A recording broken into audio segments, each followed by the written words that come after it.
大家好，我是中气爱。3月19日起，在一个孤独的冷涡开路下，西伯利亚冷空气携大西洋水汽大举进入新疆，北疆出现大范围强降雪，其中暴雪中心在乌鲁木齐附近，当地19日降雪量16.7毫米，积雪6厘米。随后，冷空气挤干水汽，急速掠过天山山口，泰山压顶般的涌入南疆，各风区纷纷记录到10到12级偏北大风和猛烈沙尘暴。库尔勒、烟旗能见度一度小于1公里。在席卷新疆后，这股冷空气又和中西伯利亚冷空气会师，越走越强，越走越干，裹挟沙尘一路向东，西北各地气温骤降10到16度。内蒙古发布了寒潮预警，河西走廊多地出现8到10级西北风，局部阵风高达31.5米秒。在堪比台风的猛烈风力中，近期极度干燥的蒙古高原和西北戈壁黄沙漫天，张掖 PM10浓度一度高达6000加，武威能见度降至500米，接近强沙尘暴等级，多地记录到壮观的沙墙过境。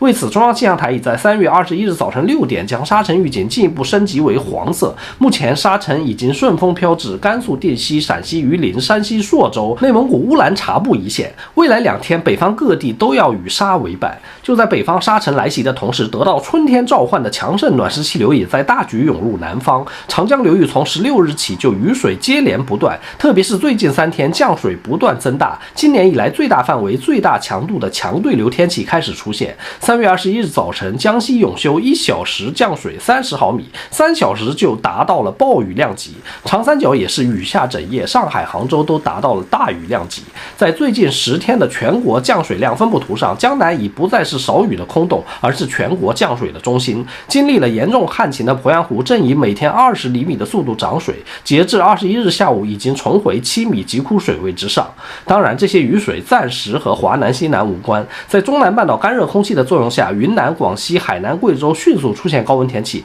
著名的沅江河谷首当其冲，3月20日元阳冲到37度，为今年我国国家气象站首次。3月21日高温变本加厉，海南、广西、贵州和云南4省区都超过35度，海南白沙和澄迈以37.5度再创2023年全国新高。广东、福建、湖南、四川4省气温也升到30度以上，珠三角全天气温稳定在20度以上，体感已经接近夏日。接下来冷暖空气都将有所加强，因此一方面北方的蒙古气旋还要加强，沙尘天气还要继续扩大，进一步深入华北、黄淮和东北多地，甚至不排除部分沙尘要越过淮河进入南方。另一方面，3月22日到23日，华南、西南的干热以及长江流域的暴雨也要变本加厉，其中广西、海南有可能逼近40度，广东也要35度，华南多地气温将挑战3月历史极值，而江南有可能出现今年首场大暴雨。那么冷暖空气都这么强，他们打起来怎么办？答案是非常难办。3月23到24日，当冷空气杀到河南一带时，又出现了3月中旬桃花雪那样的苗头。